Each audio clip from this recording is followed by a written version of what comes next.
Ces entités dont je parle sont mentionnées dans de très nombreux textes anciens sur toute la Terre. Voici une liste intéressante à mon avis. Les chamans d'Amérique centrale les appelaient les flyers, ceux qui sont avec des ailes. Les gnostiques les appellent archons. Et les islamiques, l'islam, même avant la création de l'islam, mentionnait ces entités en tant que djinns. Mais c'est différents noms pour la même chose exactement. Alors, ce que disent les gnostiques ainsi que l'islam, c'est que les djinns, par exemple, étaient créés à partir de feux lumineux ou de feux sans fumée.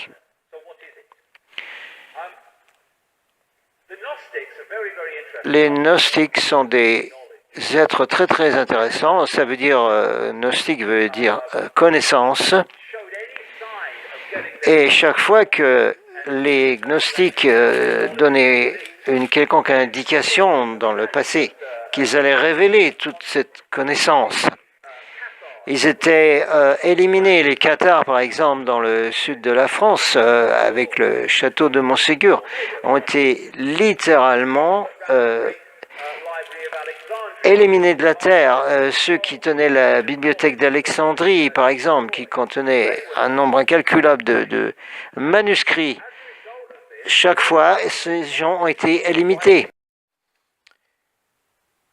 En résultat de cette élimination totale des gnostiques, plus rien n'est resté décrit.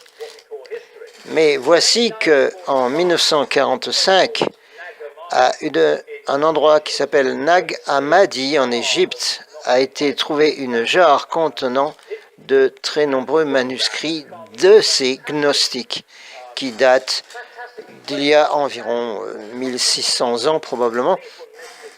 Ces gnostiques, c'était des mystiques qui étaient capables d'aller dans d'autres plans d'existence et dimensions. Ils avaient donc une connaissance très très étendue. Et voici donc ce qui a été trouvé dans ces manuscrits de Nag Hammadi, des textes gnostiques. Donc ici nous avons le Dieu qui est sur terre et qui est appelé par les gnostiques le Seigneur Archon, un demi-dieu, demi-urge. Et les gnostiques, dans ces manuscrits, font la relation entre ces êtres archons et le Dieu de l'Ancien Testament, le Dieu Yahvé.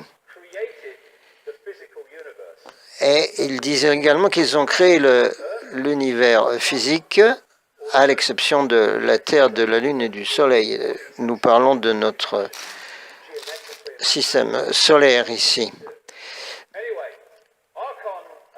Donc les archons veut dire autorité, signifie ceux qui dirigent, les dirigeants. Et les gnostiques disent que les archons étaient là depuis le début des temps de la civilisation humaine.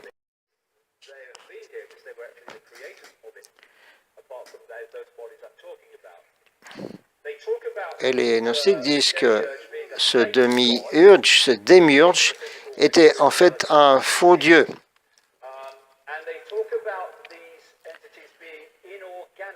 Ils disent également que ces entités sont inorganiques, un peu comme des formes robotiques.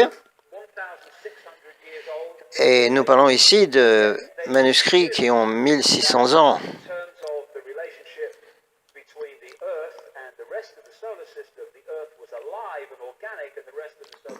Et les gnostiques disent que la Terre était organique tout à fait avant l'intervention de ces archons, mais que le reste qui était juste autour de la Terre ne l'était pas. Voici par exemple ici une représentation du monde des archons. Ils n'ont pas de créativité.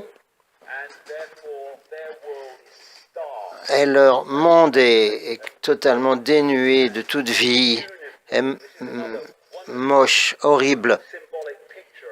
Donc c'est donc ici une photo, une représentation symbolique, par exemple, du monde des archons. Alors, les textes disent que les archons n'ont pas de physicalité, ni d'émotion, ni d'imagination surtout. C'est-à-dire, ils envient les humains pour la capacité de création à partir de l'être divin que sont les humains et ce qu'ils ne sont pas, ce que les archons ne sont pas. Ils peuvent donc imiter, mais pas faire d'innovation. C'est-à-dire, le texte ancien parle de imiter. Par exemple, si vous leur donnez une page blanche, ils ne sauront pas quoi en faire. Par contre, vous leur donnez une page où il y a des dessins, des écritures, quelque chose, des symboles, ils vont l'imiter, en faire une copie, comme avec une photocopieuse.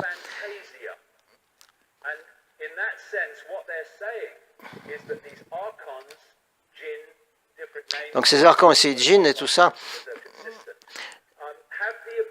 ils ont la capacité de recréer des fausses réalités avec justement cette faculté de copier. Et ces fausses réalités donnent l'impression de quelque chose de réel, mais ce n'est pas réel du tout, ce n'est qu'une illusion. Et bien sûr, tout cela est fait pour produire des choses négatives chez les humains. Alors, un mot qui les décrit vraiment totalement dans ces textes est le mot déception.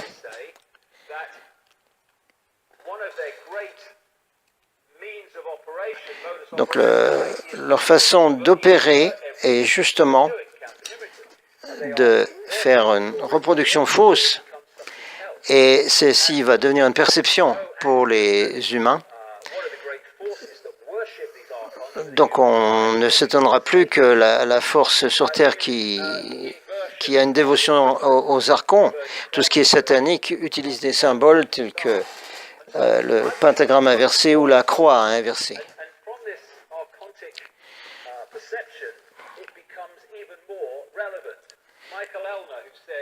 Voici un écrivain qui s'appelle Michael Elner qui dit « Regardez un peu ce qui se passe sur Terre. Tout est fait à l'envers. Les docteurs détruisent la santé. Les juges et les avocats détruisent la justice. Les universités détruisent la connaissance. Les gouvernements détruisent la liberté. Et les médias principaux et contrôlés détruisent l'information. Et les religions détruisent la spiritualité. Tout est fait à l'envers sur cette planète. Toutes les lois sont complètement inversées dans toute chose. Tout est mis à l'envers, complètement renversé. C'est classique. Les politiciens, certains le sachant parfaitement, d'autres non, sont là pour mettre en place l'agenda des archons. Donc tout est mis à l'envers. Donc au lieu de la vérité, nous avons les mensonges. Bon, il y a Novel Coward, par exemple, qui dit c'est décourageant de voir combien de gens sur la Terre sont choqués par l'honnêteté et très peu par la déception et le mensonge. C'est la déception qu'on l'en voit partout. Donc, toutes ces forces qui opèrent derrière ceux qui apparaissent être les dirigeants.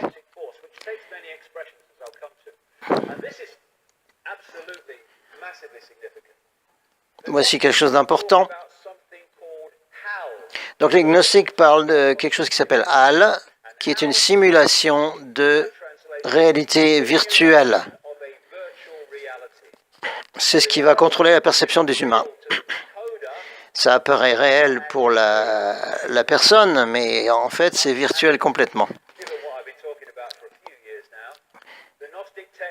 Alors, les textes gnostiques décrivent précisément les reptiliens archons ayant la forme également des gris, à nouveau, presque 2000 ans avant notre ère.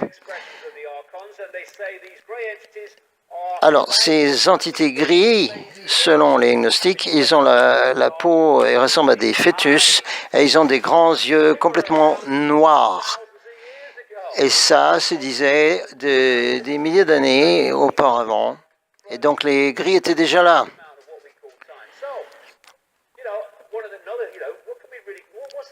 Donc, je continue à dire que les reptiliens dirigent la planète.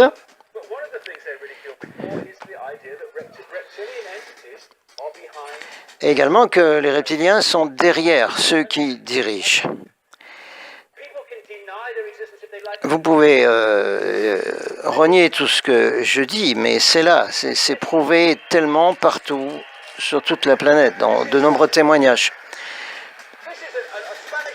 Par exemple, ici, nous avons un artiste espagnol en 2011 qui a eu une expérience extraordinaire. Il ne connaissait pas du tout mes écrits, les écrits, ni la théorie des reptiliens.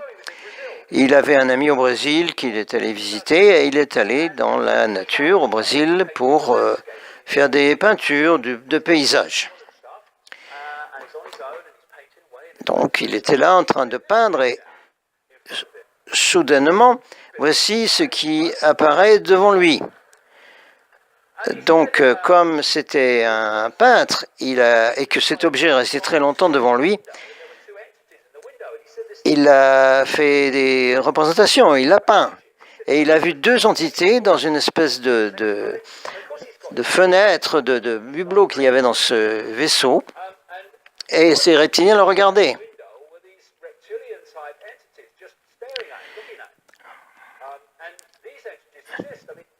Ces entités existent, on les trouve partout et les représentations qui en sont données se reconnectent les unes les autres, ça ressemble tout le temps. Et par exemple, le journal Daily Mail en Angleterre a fait un article incroyable qui dit clairement « Bienvenue à nos leaders reptiliens qui, selon les scientifiques, peuvent tout à fait exister sur d'autres planètes. »